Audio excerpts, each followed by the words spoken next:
Hi, good evening. My name is Jay Rothman, and welcome to Real Men, Real Talk Live.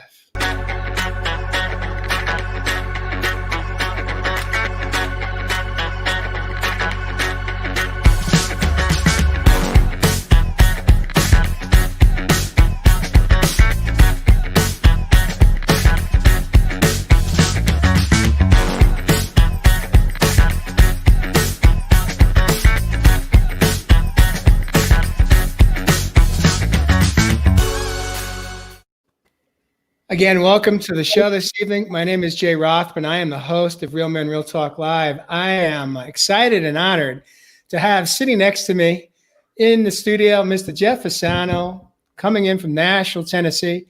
We have a man that is very understanding this evening. Charles Maddox is actually on the road. He is in the state of Arizona.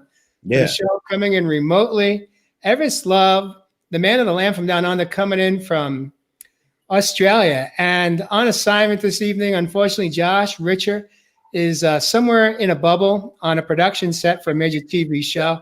Hopefully we'll see you next week back on Real Men, Real Talk Live. Welcome to the studio, guys. Good to see you. Another week is upon us. Yeah, brother. Yeah. Crazy, man, huh? How quick time flies when you're having fun, Jay Roth, the man. Really, man. It's like, where did, as Judy Collins was saying, where does the time go? Yeah. Well, it moves fast, and there's only one way to slow it down. Because what I found is the more I was in my head thinking, the more time moved pretty quick, because I wasn't in the moment. I was missing out on all the good things that day had for me. So that's kind of helped me a lot. But tonight, I'm excited to drop down into a topic that both Jeff and Ev have been you guys have been focused on it the last couple of days, especially on your lives. You've been talking about cravings. And where I'd like to take this conversation tonight is, cravings. Can cravings be something positive? Or is it always going to have a negative connotation with it? So, for example, I'm going to open the show up tonight by sharing something that I've been aware of for a number of weeks now that I've been craving. And it has nothing to do with food. It has more to do with being human. And what I really miss is seeing their faces, because their faces are covered. Some people have their masks, above right underneath their eyeglasses if they're wearing them. I miss seeing people's expressions. I miss seeing their smiles. I miss having that connection through the unspoken words, through our facial expressions. And that's why I love getting out in nature every day, because that's the one space where probably 90% of the people that are in nature hiking are not wearing a mask. Yeah. So other than that, the only time I connect with people not wearing a mask is when I come home. And so that's something that I've been craving, is really seeing people again. But where I'd like to go with it is I'd like to open it up and invite understanding from your perspective. Yeah. Didn't expect that. Well, I tell you, I've heard, rumor has it that there's been some ladies out there that have been craving to hear you speak first in the show. Is that right? And I'm sure men as well understanding. Hey, There you go. So Jay, what did you want me to drop it on? Cravings, brother. It's all about cravings. Cravings. That's an interesting one. I mean, I kind of wanted to see where you guys were going to go with this. I think that even if I tie some things even into the last couple of shows in the last couple of weeks, where I guess you can call it cravings. I think sometimes we crave the wrong things and the wrong people and the wrong energy, and it can become addictive.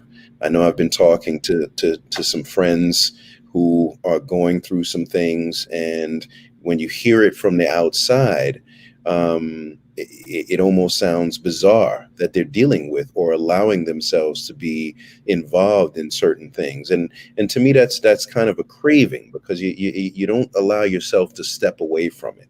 And another young lady too as well, and I'm not just talking about women, but just in general, where they're involved in something that literally just seems insane. When you hear it, you wonder how they could be, still involved, how they're dealing with this. That you hear the recklessness, you hear the disrespect, and then you also wonder yourself, have we been there? Have we allowed ourselves to crave the foolishness, to crave the madness, to crave the insanity that we know we should be stepping out of?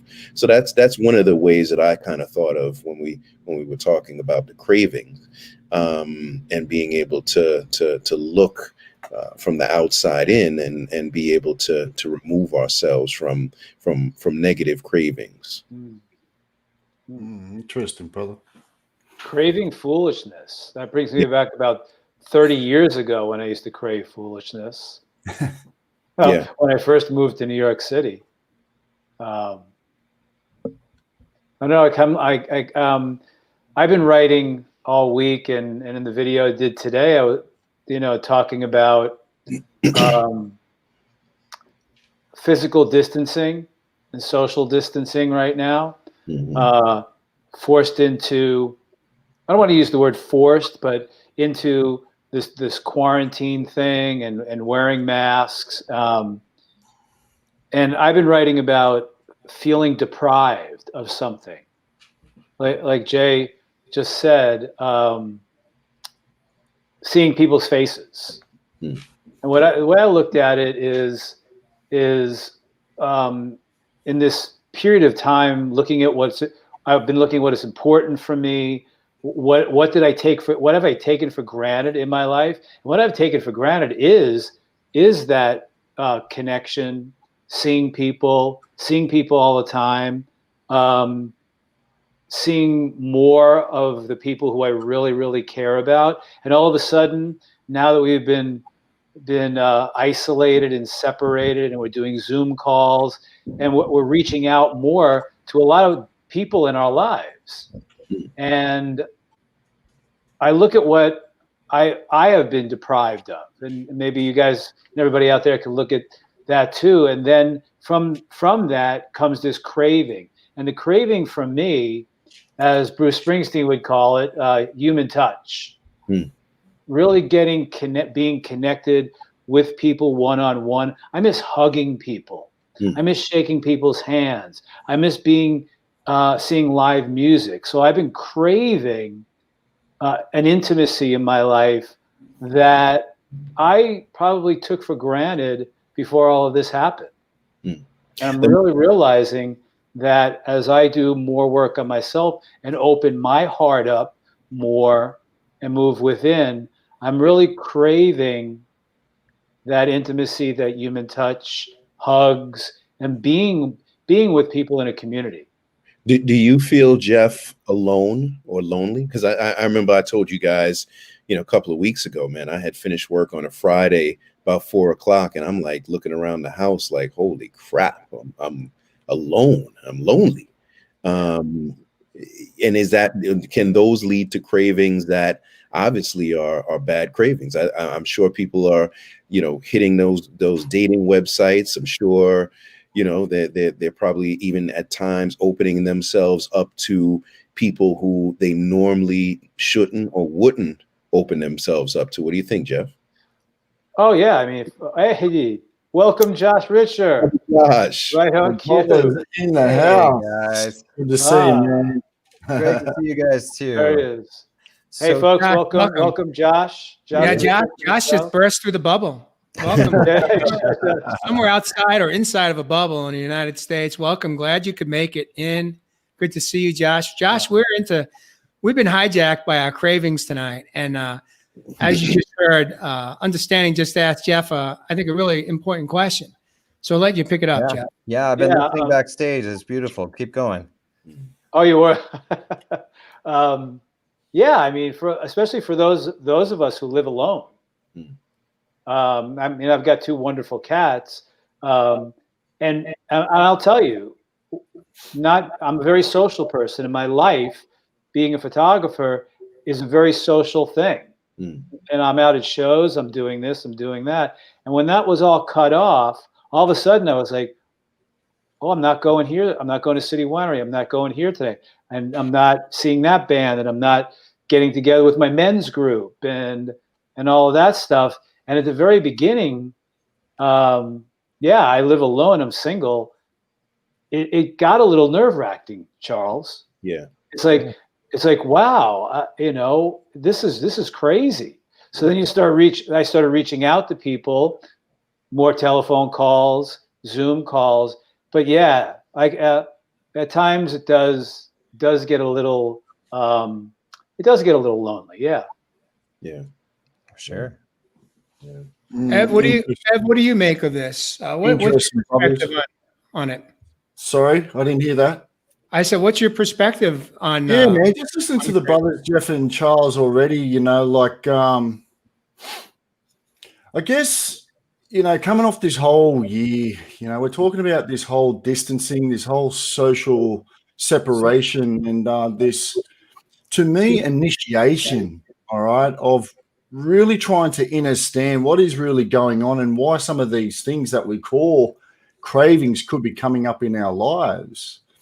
Charles just said it then, he's been really taking in from an outside to an inside perspective about, some of those things within his life. And, Jeff talks a little bit more about that inner world and what he's feeling from this particular social distancing, and something that we may have been deprived of. To me, that's where it lies. It lies from this inner being that we're all being challenged right now. And it always comes back to me about these emotions for some reason. This earth is being purged of these deep emotions that have laid dormant, that have laid trapped within ourselves for so long. And, what I've been trying to talk about this week in a lot of my videos is food cravings. But when I help a lot of people on their health, fitness, and wellness journeys, I always look at these food cravings as very metaphoric. So when I've had people ask, why am I having all this sugar in my life? I ask them, what's not sweet enough in your life at the moment? Someone says to me, why have I just got this urge to have all this salt? What's salty in your life? Who's sour in your life at the moment? So when we start to look at these things we call cravings as more of an emotional standpoint, and some of these feelings that may be coming up to the surface, I think we can start getting a better platform of something that we may feel lacking of. Because when I start talking a little bit more tonight about that part of our body that is either lack or freedom, we really have an opportunity to never have a craving, but more so a raving.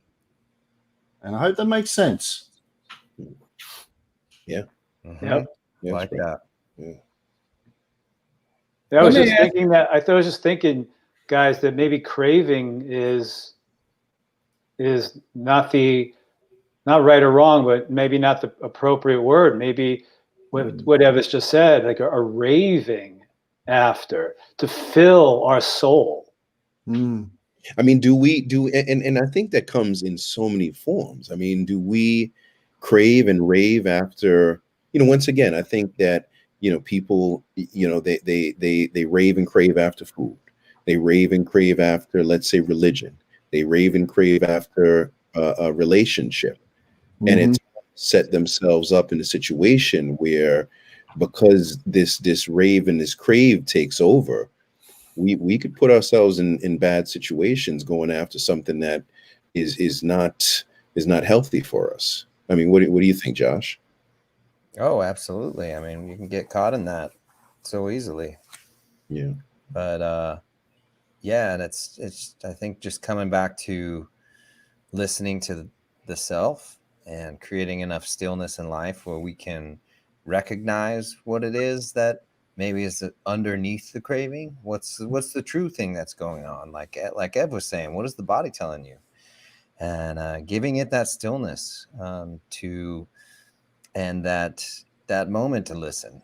I think we all lived a super crazy rushed life before this giant pause happened, and I think people are still getting used to being with themselves. Yep. And listening to the body and listening to what our inner standing is trying to tell us, like Ev says. So I've been getting back to it too. Meditating every morning, giving myself that stillness, that time to listen and say, what is underneath some of these feelings? What's really going on? When that craving, I think, what you're talking about there too, when that craving becomes what I see with many people's cravings an addiction, then that really defeats, this ability to be able to create what we want to see in our life. Sure. Let me ask you guys this question, and I'm going to open this up to either Ev or Josh. Josh, I may find more and she's going to answer it because you wrote a book you studied the brain. But really, if we could break down what is really behind a craving. So in other words, is a craving a thought that comes from our thinking that we then obsess about? And is it just an obsessive thought that becomes the crave? Or, and this is somewhat of a setup question, or is there some type of physical shift that happens in your body that floods your body? Ev, you're smiling. I know what where I'm going with this. But either one of you guys want to jump in on this is because a lot of times we don't realize how our body is physically hijacked by a thought that becomes our reality because we keep repeating it, like Groundhog's Day. But more so than that, is there, in fact, a physical shift or change in our body that really demands us to fulfill that crave? That's a good question.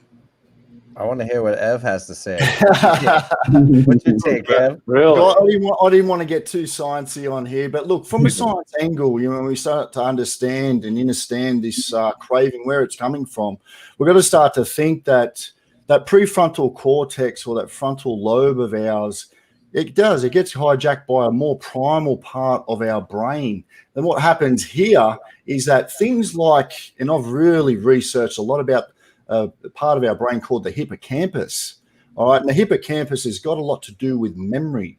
When we have a look at that word craving, we understand that we're going back to a past thought that is underneath an uncontrollable desire. So with the hippocampus, we're also thinking about something or a function of the brain that gives us the ability to imagine the future. You see where I'm going with this? So if we're trapped in a past thought that's sending particular hormones, then we can be under the influence of stress, cortisol, some of these other hormones that really flood the brain out, like what Jay's talking about, that leave us open to some of these emotions and habits and undesirable behaviors that we fall into these unconscious patterns. And then before we know it, we're off eating that sugary food, or we're off, given into that sexual craving, or we're off given into those alcohol or those drugs, whatever the craving may be. Man, I even spoke in a video this morning about people having social media attention cravings. So understanding the science, man, it is important when we understand those little parts of the brain. And to me, like I said, that hippocampus, which I've done a lot of work on, is really a magic part of the brain when we start to understand that we can either base our life on past memories that are going to be flooded by the stress hormones within our body, or we can start imagining a life we want to see in the future. And that's why they call the hippocampus the sea horse. Sea horse. Beautiful. Yeah, and I'm liking what you're saying, because obviously even from some of the comments, we're seeing these cravings can actually even become addictions, right? Because when you just talked about, let's say, social media, I mean, we are literally craving social media, which has become an addiction. People crave love, which can turn into even bad treatment. Sometimes bad treatment is a form of affection as well, right? In some people's eyes. So we're seeing that a lot of these cravings, and obviously we know food, right, is a serious addiction. I think Brandy had mentioned a comment here that about her cravings, wanting something so bad. And Russ mentioned something about that too as well, as far as the addiction. So I'm looking at these cravings that can form into addictions. And what's behind that? Look underneath it. Sorry, Jay. No, go ahead. I just want to tie in here real quick, but so social media, right? What that's patching into is our survival, our basic survival need as humans. So growing up in the tribal plains, the brain is evolving for hundreds of thousands of years, way more than we've had technology. This is a short blip in time. The last, the 15 years we've had social media, 10 years we've had social media. But what it's tying into is our basic survival. So if you get rejected by the tribe, by the people that you are trying to be in your protective group with, it means that you could be banished out on the plains on your own, where you're vulnerable to attack from lions or other animals. There's safety in numbers. So we had hundreds of thousands of years of our brain evolving around that need for that social pack, that safety. And so social rejection, including people not responding the way that we would like them to on social media, is patching into this old part of the brain that means survival. So yes, rejection on social media taps into this deep fear of dying, of being out on our own, exposed, not in the protection of the group. So there's all these old things that are working in the brain against us, and social media ties right into that, and that's why it works so well. And one more thing, I'm gonna let Jay jump in there, because I know Jay got some bombs, because you're right, and if you look at social media, and I'm just talking about social media because it has become a craving and an addiction. Sure. Yeah, exactly. To the point where, I mean, honestly, it's depressing, to be honest with you, because people want this, crave the attention so bad, they'll buy fake followers, right? So you have people who have 200,000-300,000 followers, but actually maybe only 1,200 real followers, right? Everybody is Indian on their page from India. They post suggestive things so that they can attract and allure that the attention that they're looking for. It's almost like, once again, where there was a rap song. It said "addicted to fatal attraction," and in many ways we are craving and addicted to the foolishness. And if you look at social media, if it wasn't created to be addictive, I don't know what was. So go ahead, Jay. I know Jay's got some bombs over there. Well, what it really comes down to is bringing it back to the question I proposed earlier in the segment, which is we typically are not aware of how our body is physically responding. And the reason our body is physically responding is because, as Ev touched on, we have hormones that are turned on and turned off right up here in our brain. And those hormones, when they get turned on, they truly flood your whole body. So, for example, endorphins, one of our viewers noted that. Endorphins are part of the craving cycle. Serotonin, another hormone, part of the craving cycle. Now, adrenaline, that's a real strong, powerful one. And so many of us we are hijacked by our own adrenaline, not realizing that it is basically captured us. And once a body has experienced the adrenaline rush, as we call it, I used to refer to myself as an adrenaline junkie. Yeah, man. I made a lot of choices in life that put me at danger. But I was willing to do that because unknowingly, I didn't know what I know today. My body was turning on the adrenaline hormone. And then my body, the more you have it, the more you want it. The more you want it, the more you have it. It's a vicious cycle. The beautiful thing about understanding the role that hormones play in our health and wellness is that once we understand how powerful it can be, we can pay more attention to how we are physically and emotionally feeling in any given moment that we are either craving something or triggered by something that we hear or see. Let's talk about aroma. Let's talk about one of the five senses, smell. Now, Burger King, now I know this because they used to be one of my accounts for over 35 years. You ever walk by a Burger King and roll down your window? They got that down to a science. They engineered their buildings to make sure that broiler has a beautiful flume that comes through the roof and just permeates the air all around. Yeah. Because people like me, I'd smell that aroma and I wanted my Whopper. I mean, it was what it was. Today, I know that I'm vulnerable to that. Yeah. So I just make a different choice. I don't get sucked into the aroma of Burger King. Some people get sucked in other chains, other foods, but there's many different ways that cravings can show up in our life, even as simple as through our one of our five senses. That's right. Right? That's right. That's right. That's right. Yeah, you said it key too there, Jay, talking about these triggers, that first step of that craving, coming after that thought, becoming aware of those triggers. And when I was talking about those videos about triggers, you're talking about the environment that you're living in there. You're talking about some of these emotions that come up, because a craving only lasts something like 30 to 60 seconds. And if you have some of these self-boundaries in place, you can check it, whether that's by a click, whether it's by a rubber band, bang, or whether it's something that resonates with you, whatever it is, but you can check some of these cravings and these triggers.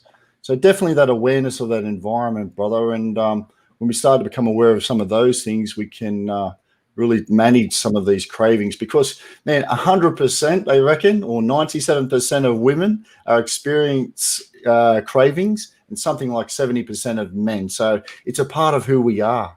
Why is that number why is there such a disparity there, Av? That's surprising. Yeah, well, this was from a journal. I was reading journal Appetite, I think it was. So why it's so dispersing? I mean, is it an emotional thing again? Is it hormones, like you mentioned? So it's really understanding some of those things that you're talking about there, Jay. What do you reckon, John? Jeannie Johnson says, yes, we do. I guess you just got your affirmation there. Jeannie, welcome to Real Men, Real Talk Live. We appreciate you following us and supporting our show this evening. Hope you hear something that resonates with you, as well as our other viewers and listeners. Thank you for joining us. If you hear something that you love or like, with love, we invite you to tap your love or like button.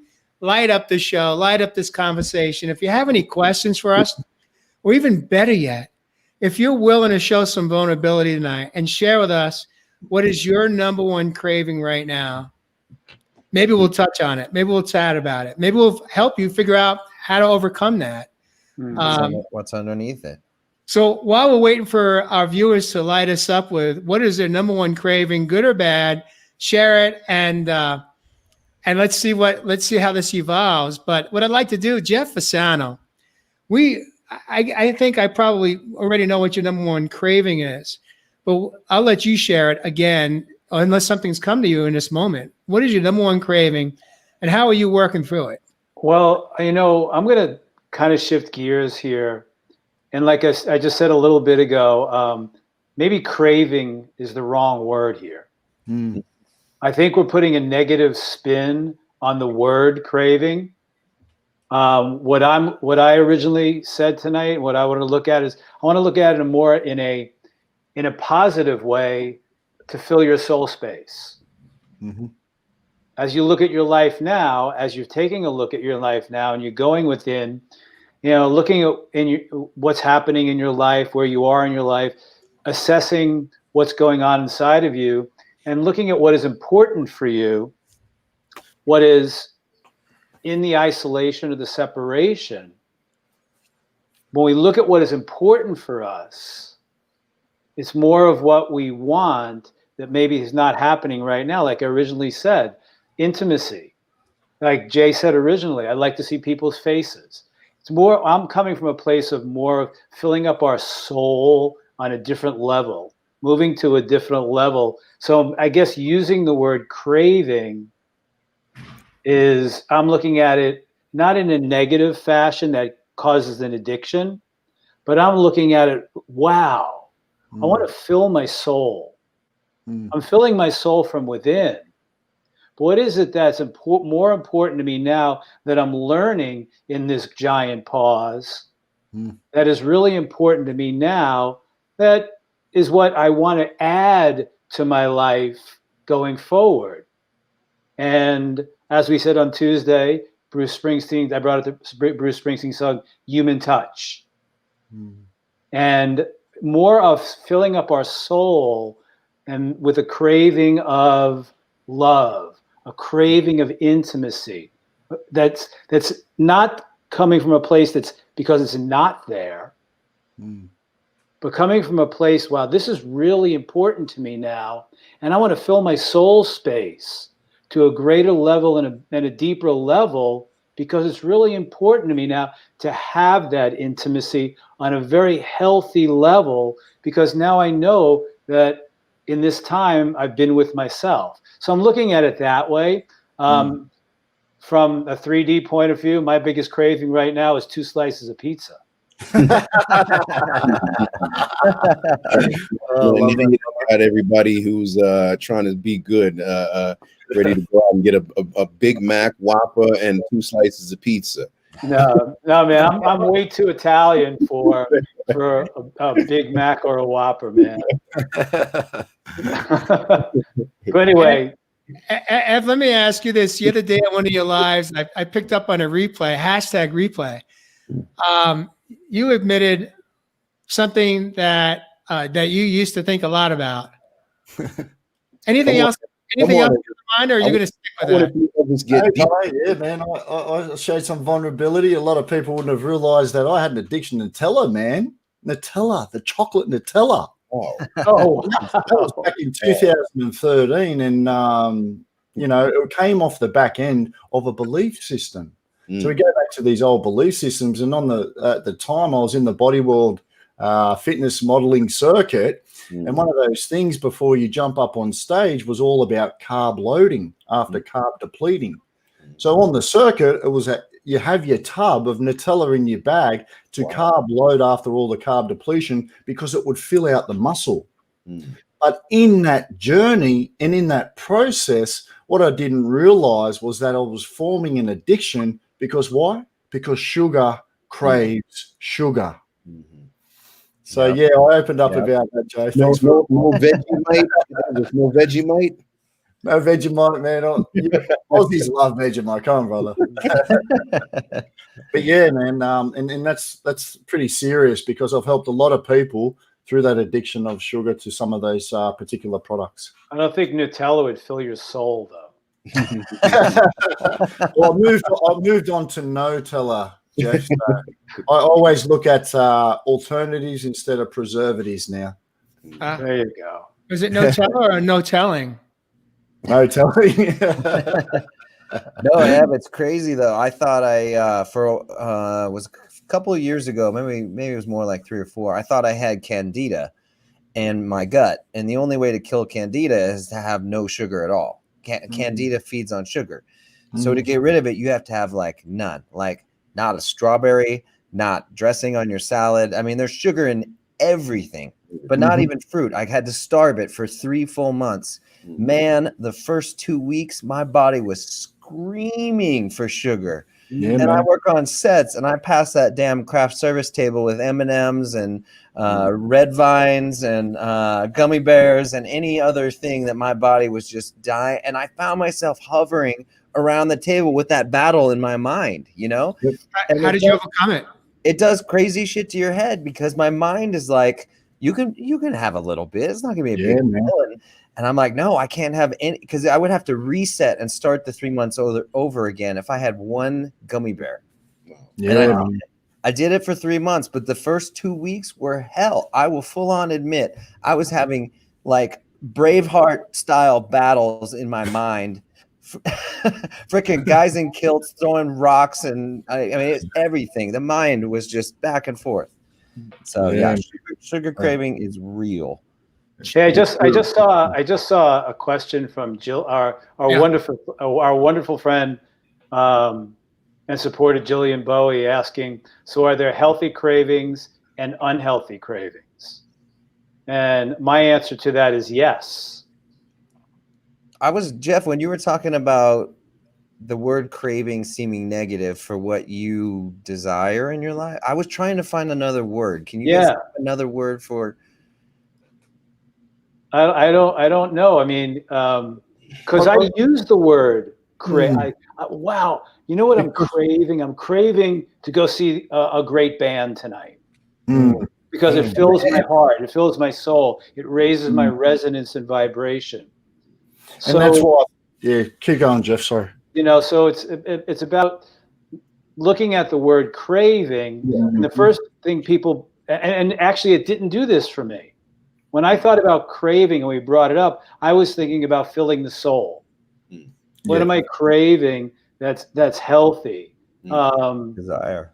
You know, so the answer to Jillian is, if we look at the word craving, try to find another word, maybe take the negative part out of it that leads to addiction. A healthy craving is something where you're looking to fill your soul. You're filling, and that's what I'm looking at, and that's intimacy. That's togetherness. That's oneness. It's something that craving to fill your soul, because I'm going back and I'm probably repeating myself. If we've all really looked at ourselves in this pause, we're finding more of ourselves, more of what we enjoy, and releasing, like Evis originally said, we're all going through a giant purge now. In the macrocosm, outside of ourselves, and the world is going through a giant purge. If we're diligent enough in our process, we're purging ourselves. And when we do that, we're opening up our space to really receive something that fills our heart and fills our soul. So I guess using the word, I'm craving to fill my soul with intimacy from a healthy point of view. And I think something to fill me up. I want to add something.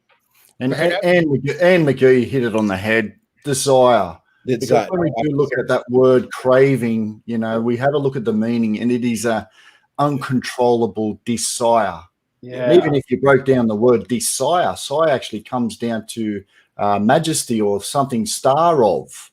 So, you know, what do you want to rise and be the star of, as opposed to fall into a craving? There you go.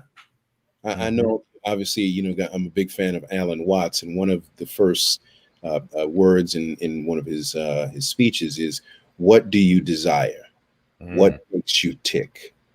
You know, so I think in our desires to be happy, to be fulfilled.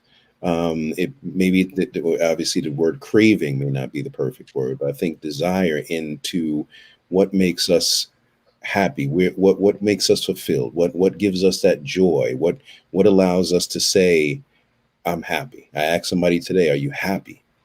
So there, you know, I have a desire to open my retreat. Why? Because I look forward to, it's not a craving, it can be a craving in a sense. It's because it's a strong desire to live a different life, just like Josh wants to move to Bali. That's his desire to find what makes him tick and fully engage in that. Well, here we go again. Jillian wants to bring us right back to the four-letter word. LOVE. Beautiful. I mean, ultimately, I do agree that we desire to love and be loved. Remember the saying, well, there's a few sayings, but is the desire, can desire and or craving, is it really about finding the balance, the yin and the yang of life? In other words, when we are able to identify, have the awareness that in the moment, our thoughts are taking us down a path that is maybe hurtful for us, not good for us. Yeah. Do we have the inner power, the superpower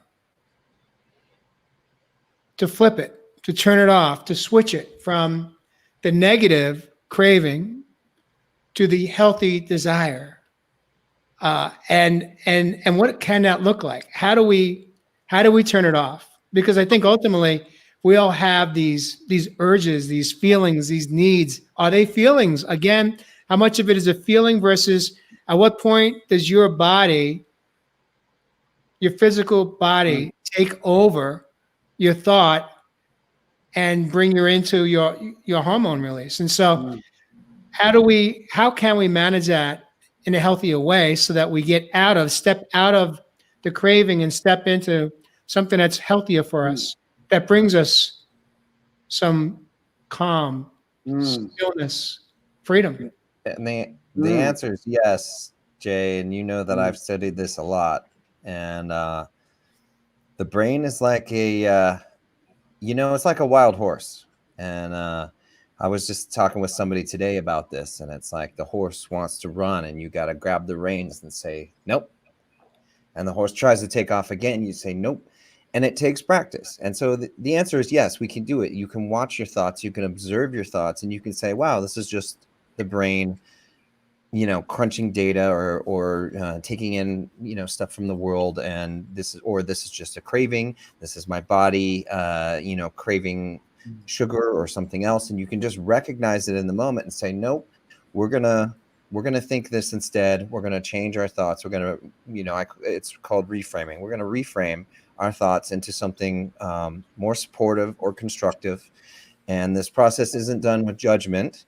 The other way isn't bad. We are just choosing anew. We're choosing. And like you said earlier, Jay, those thoughts generate emotions, and those emotions release these chemicals into our body. When we're thinking, worrying a lot, that releases the stress and the cortisol. And so those thoughts are the key, and that is the battleground. And that's where you can take charge of that. And it just takes staying present in the moment and observing just what is the brain doing? What are these patterns it's running? What is it thinking all the time? And then grabbing that in the moment and saying, I'm going to choose this instead. And the other way isn't bad. We're not judging. We're not labeling.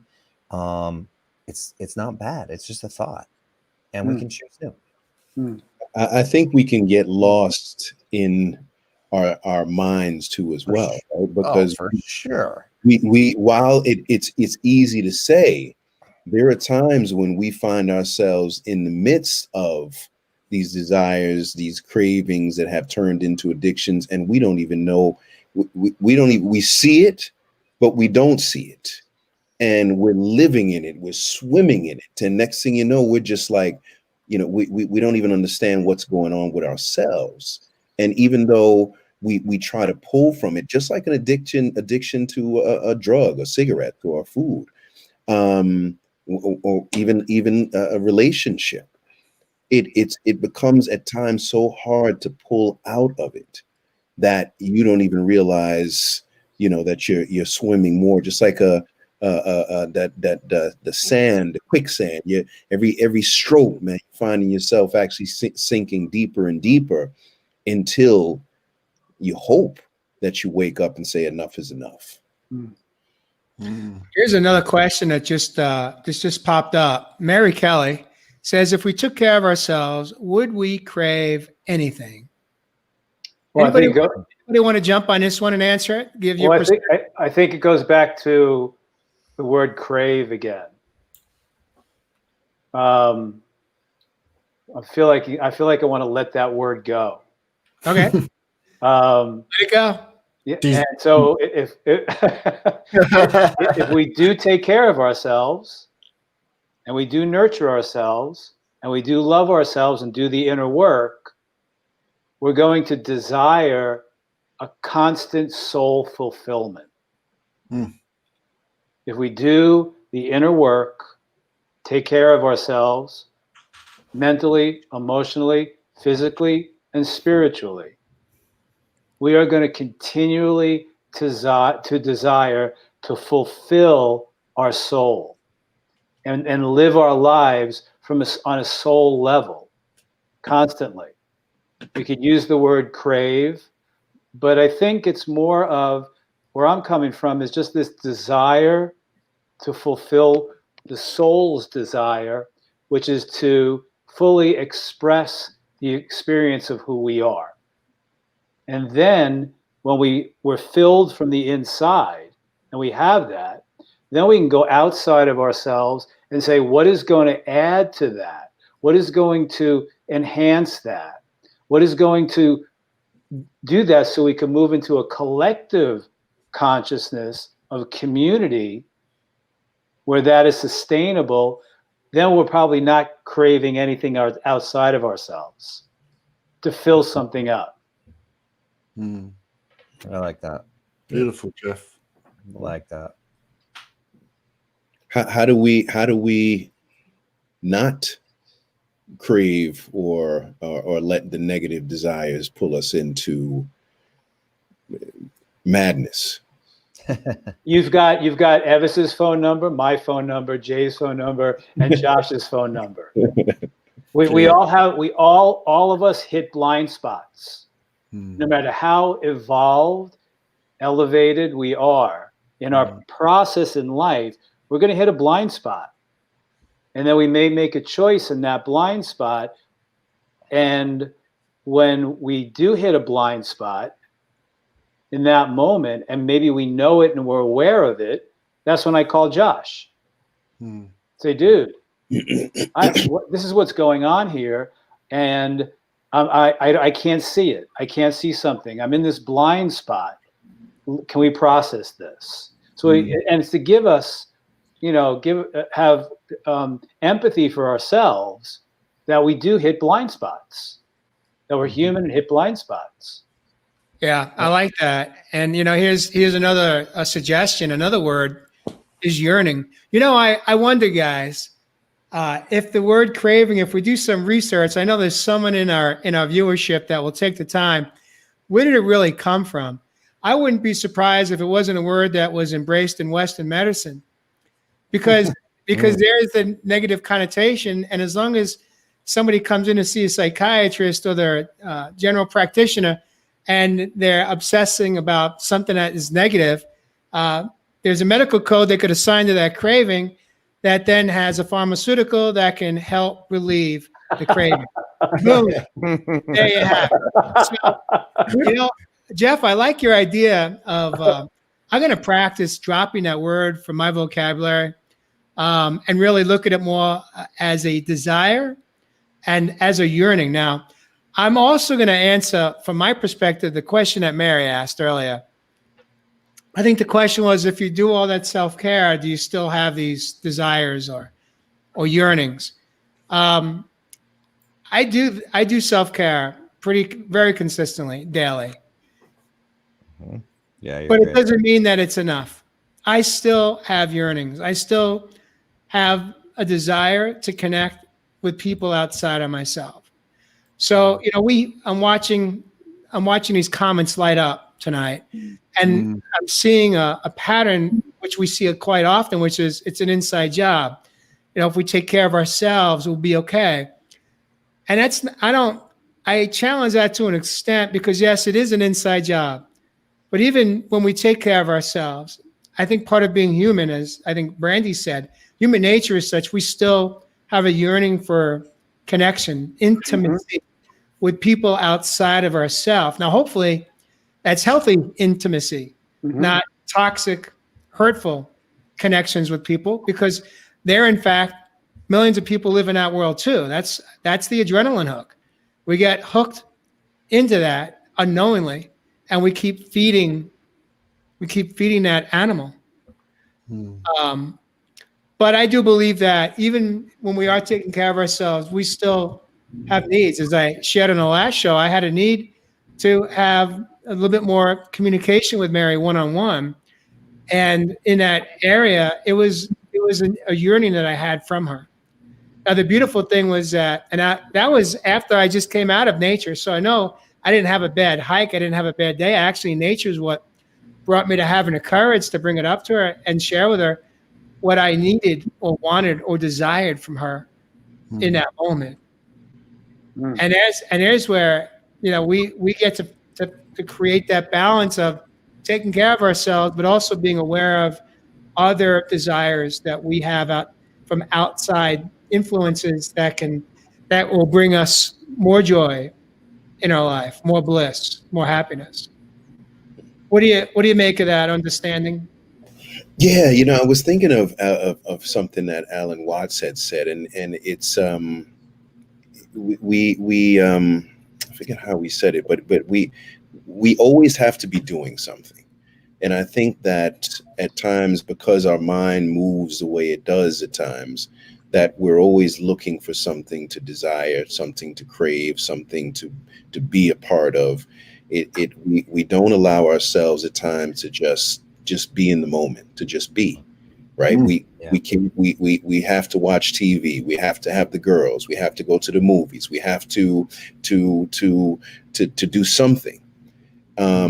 And when we find ourselves in that moment where we could just be by ourselves, and that's one of the reasons why I'm starting to get into camping and things like that, and even the hikes, right? Every day I'm in Arizona, I'm out, man, hiking, because it allows me to just exist for that moment, not think about work, not think about business, not think about anything, not think about love, marriage, food, or anything, just exist in that moment. I think that if we find more pleasure in just existing in that moment, we may not have all these unwanted desires, unwanted cravings that can lead to, great things, but at times detriment, Hey, what if I was to say that most people, I would bet you 95% of the people out there do so much because they're avoiding themselves. Exactly. Exactly. There's an incessant doing. I have to do this, I have to do that, I have to do this, do that, constantly needing to do. Yeah. And they spend probably 90% of their day doing to avoid themselves. This giant pause has shifted that. Yeah. Great point, Jeff. And people are probably freaking out because I can't do. Yeah. I can't do. So you can look at is your incessant doing. Yeah. Why are you doing incessantly? My mother couldn't sit still. My mother could not sit still, breathe, and be with herself.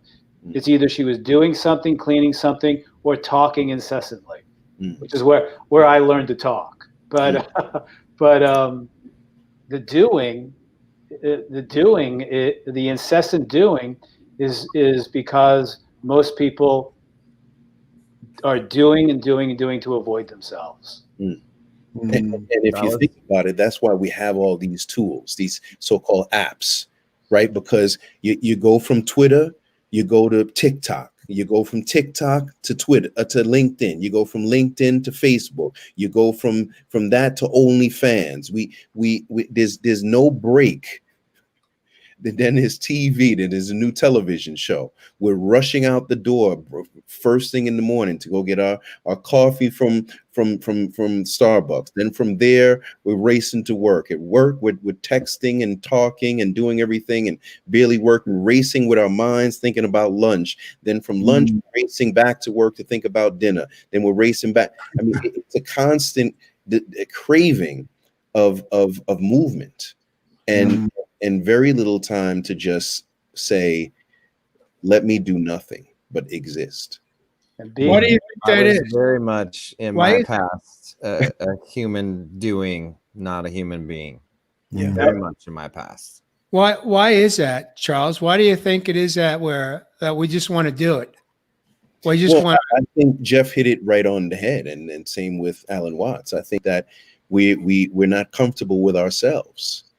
You know, we feel the need that we have to do something. We have to prove something. We have to be bigger and better than you know. That's why I love this show, because none of us have come here with any attitudes or egos. We just want to share.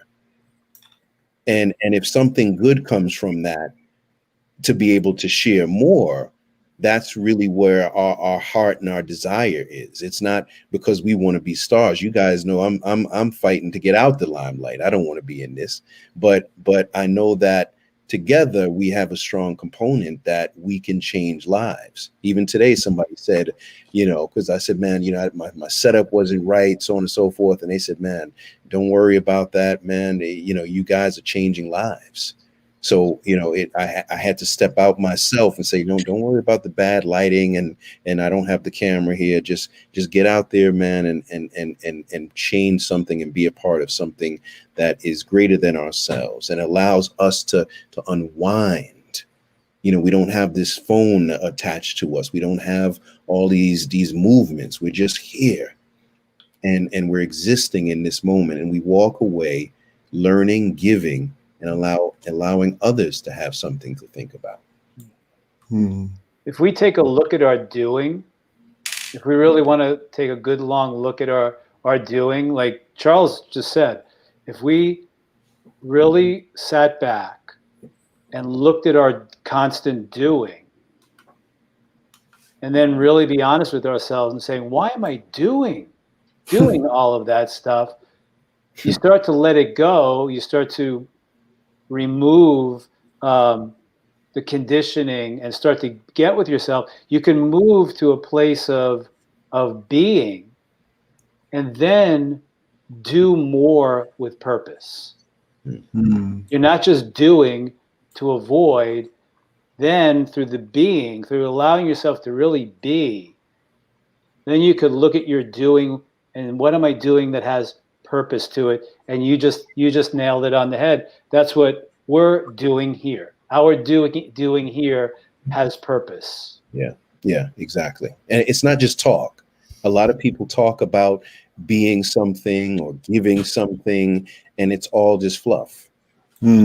You know, when you're an advocate, when you're a passionate leader, when you're a philosopher, when you're someone who is on the front lines, you get up every day and you do that. It's not about, you know, how many followers you have, what kind of cute pose you can put on and show half your body on certain things. It's about doing. And leaving something and changing other people's lives. Really, that's I don't know. So. Doing with purpose. Ev, we are actually, believe it or not, guys, we are coming up to the hour. This hour, one more time, has flown by. Wow. What I'd like to do is give each one of you guys the 2-minute drill.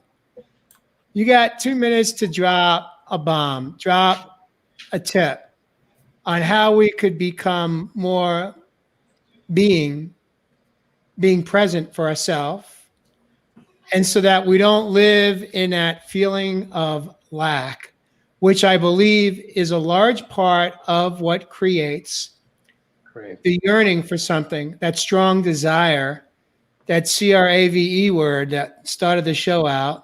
I'm not going to say it anymore. Jeff Bandit. All right. It's now on our banned word list on Real Men Real Talk Live. Yeah, exactly. No, nobody, guys, no way can you use the word craving. No problem. But I can still spell it. So Real Men Real Talk rule number 1. Really? Sorry, Jay. I didn't mean to cut you don't off. worry, you don't need to apologize. You didn't do anything wrong at all. That's another show topic, by the way. I'm sorry. Another powerful show topic. Oh God. Maybe that'll be next week's. How often we say I'm sorry, and it means nothing. It's got no real meaning. Yeah. Another show for another Friday night. Jeff Pisano, you're up. You got 2 minutes. Yeah. Dive in, Jeff. Dive in, brother. Okay. Give it to us, Jeff. Okay, my first nugget is drop the word crave. Wow. To move into more being, I'm probably going to go back to what I originally started talking about. Is in your time right now, in your alone time, which many have an awful lot of alone time right now. Start looking at what's important for you in your life. Look at where you are in your life, what's in your life right now, what's in your heart, and what has shifted in you where you're realizing, wow, this is really important for me to fill my soul. Where am I doing incessantly? And can I be honest and truthful with myself and look in the mirror and say, wow, I'm really doing so much to avoid myself. Then ask yourself, what's really important for me as I move forward in my life right now? And then look at your life right now. And when you look at what's important and maybe comes up and goes, well, that's not in my life now, right now, go into your feelings. How does that make me feel? How does it make me feel that, maybe my partner's not in my life right now? Do I start to yearn after that? Do I start yearning after where if I look at what's not in my life creates a void or a hole, then I'm going to look outside of myself to fill that up? Or do you look at yourself, say, this is really important. This is where I am. I'm looking at myself. I'm doing the work. What I want to do now is add to my life, to raise my resonance and vibration. And I know I'm going along, but what Jay said earlier is when we do our inner work, we are going to desire community, connection, intimacy, and love. Beautiful. Thank you for sharing that. Jeff Asana, one more Friday night, bringing it home from Nashville, Tennessee. So part of this last segment of the show is called, remember when you guys were young, you were kids, and we did that chair where you move around in a chair. What was that game called? Anyone remember? Musical chairs. Musical chairs. Musical chairs. All right. So tonight, the last segment is called musical chairs. Nobody knows where you're going to end up, but when you end up right next to me, that means that you got your 2 minutes to give us your download. Bring it on. Go ahead. There you go, Josh. Be careful what you ask for, Mr. You know me. I'm never afraid to just jump in with both feet. Jeff said it in the middle of his beautiful insights, was that are we caught in the trap that everything outside of us is creating our feelings, that the things outside of you, we've touched on this in other shows too, and I just want to impress upon it again because it's a dangerous trap, and this is, I believe, at the root of some of the C word. Can I say it one more time, Jeff? Craving? No. That if the world outside of you is responsible for your pain, your suffering, then that also can create a belief that the world outside of you is what is responsible for your happiness. And that is a dangerous belief.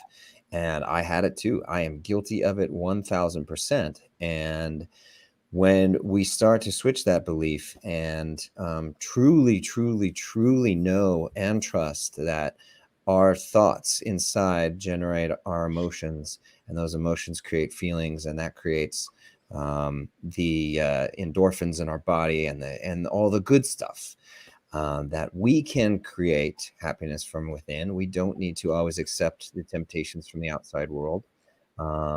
And we don't need to accept the temptations from our brain either. We create our reality.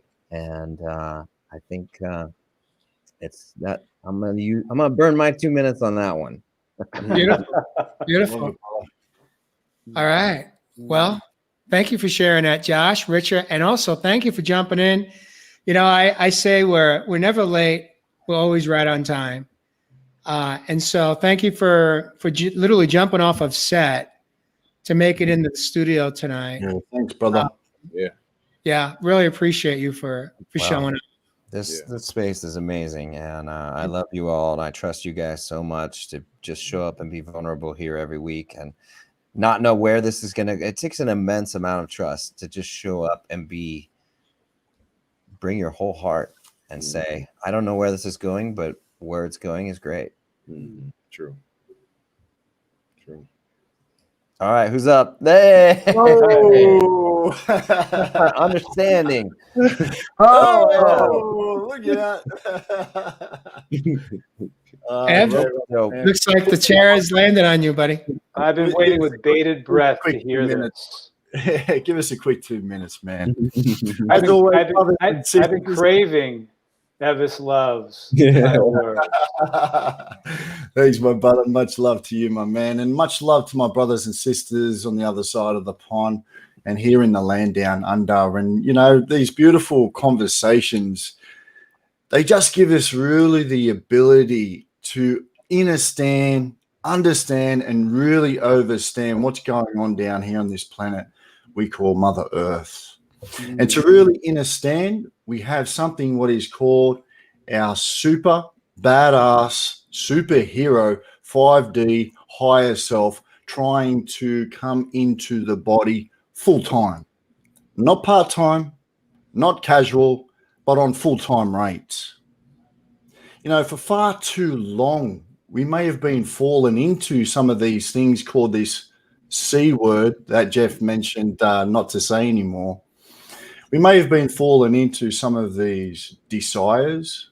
We may have even yearned for things outside of ourselves. We want, sometimes we need.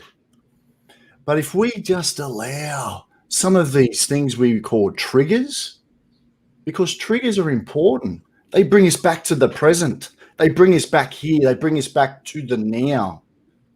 If we allow and be present to some of these things that keep us in the present, to wake up and start to see that maybe this isn't the reality that I want to be in. No, this doesn't work with me anymore. This is the lack program. Because on that other side of the other duality is the potential possibilities program. You see, when we're in the higher self and the higher self is fully integrated within the body, it is in have. It has everything. It doesn't want, it doesn't need, it doesn't desire, it doesn't even yearn. It has. It's just solely an isness. So it's not about coming from a place of I'm not being heard anymore. I'm not being seen. I'm not being loved. I'm not lack. It's a place of I am. As the heart slowly comes out of this trapped place of a cage that we've been living in for so long, we're going to start to realize the full potential of the human body itself. And unto this point, because of these things like cravings, desires, and other things like that, we've been trapped and held back from that full potential of that isness of the higher self. So me, the full integration of the higher self and the ego mind that's been driving around negative, just playing its part, keeping you in the comfort zone. Like I said before, we're going to be able to navigate now into this new earth with the inner child playing its magic and never having another craving again. So on that note, my brothers and sisters, much love. Wow. You know, there's a part of me that would just love to end it right here. However, it's not going to work out that way. Not here, not now, not tonight. Understanding? I'm not going to Jump in, bro. Jump in. You guys have literally summed it all up, and I think the whole show really summed it up. I think one of the reasons I love other countries, and especially third world countries, and me coming from the Caribbean, is because when I get there, man, there's nothing like sitting around on a Friday night and cooking some food. Nobody's got cell phones out. We got a couple of Guinnesses or Red Stripes, eating some good jerk chicken, talking. Nobody's worrying about posting. We're in the here and now. I think that we need to really focus on living in the here and now, getting some of those cravings away. Look at even our desires. Understand that time here that is very short, and that we don't want to have it filled with a bunch of foolishness that we've brought on ourselves. So I'm concurring with what the rest of the guys are saying. Take some time for yourself. Be okay in yourself.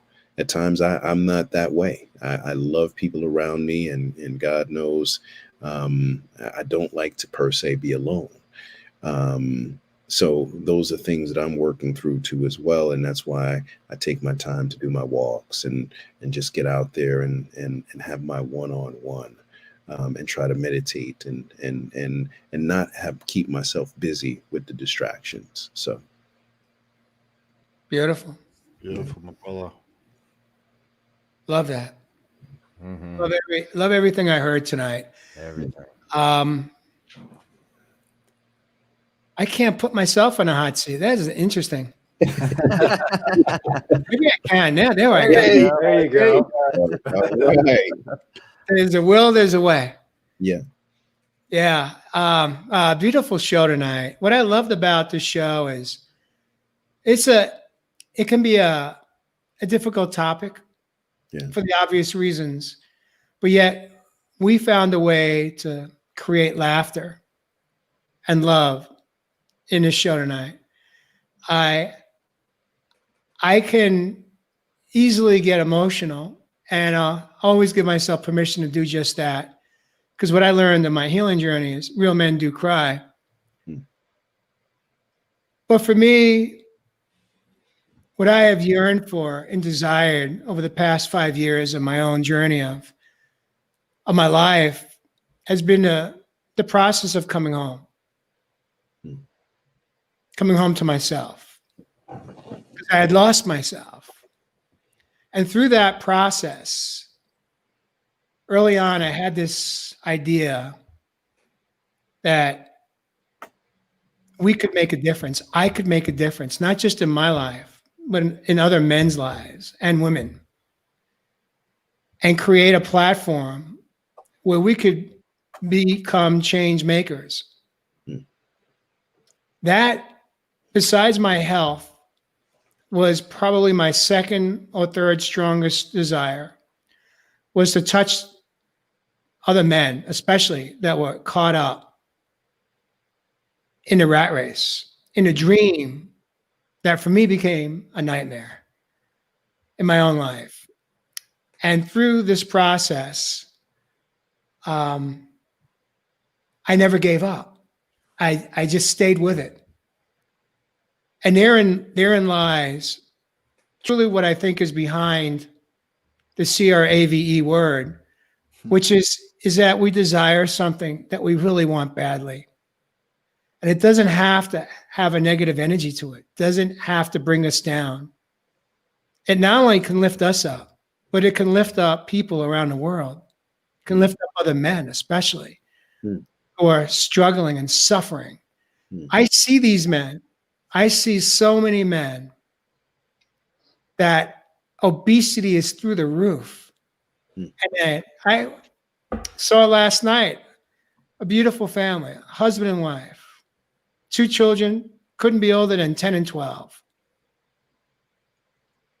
I look at that and I just feel pain, because I know that he's hurting. Yeah. But we can make a difference. All of us, men and women, can make a difference. We can touch other people's lives. The only way to get there, though, is we have to get out of our head Mhm. and first learn how to take care of ourselves. And through that process, we can impact change because we do it through inspiration. We do it not through the words we speak, but the way we show up. Mhm. We do it not through the way we show up, but how we behave and how we treat other people. But most importantly, they're all watching how we treat ourselves. And so with that, I love you guys. Thank you for being in my life today. Yes, brother. And thank you, viewers and listeners, that please share it out if this conversation resonated with you and if it impacted something that may change in your life for the better. Please share it out with your friends and family. So many of you are doing it. We appreciate you. Anybody else have anything before we call it a wrap? Yeah, I'm jumping in. I'm really thankful. It's Friday night. People could be, and I'm sure there are some. They're putting on their makeup, right? They're putting on them tight jeans, them heels, them shoes,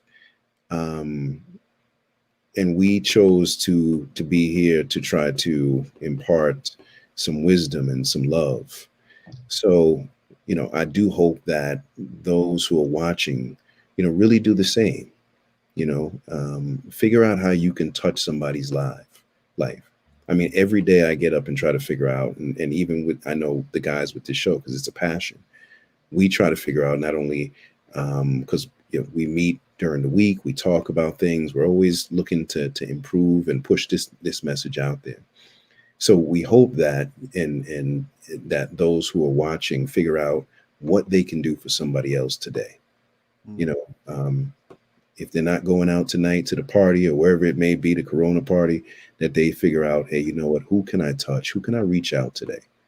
And not put themselves per se first, but reach out to someone who needs a kind voice, who needs a kind ear, who could use someone to build them up and to push them in the right direction. So that's Beautiful. Beautiful. Thank you, Charles. As I put the pretty bow in a show and call it a wrap, yes, brother. we don't have to be left. We don't have to be to the right. Yes. It's right here in the middle. Yes. Remember, it's not about the show. It's about the message. I love you guys. We'll see you next week on Real Men, Real Talk Live.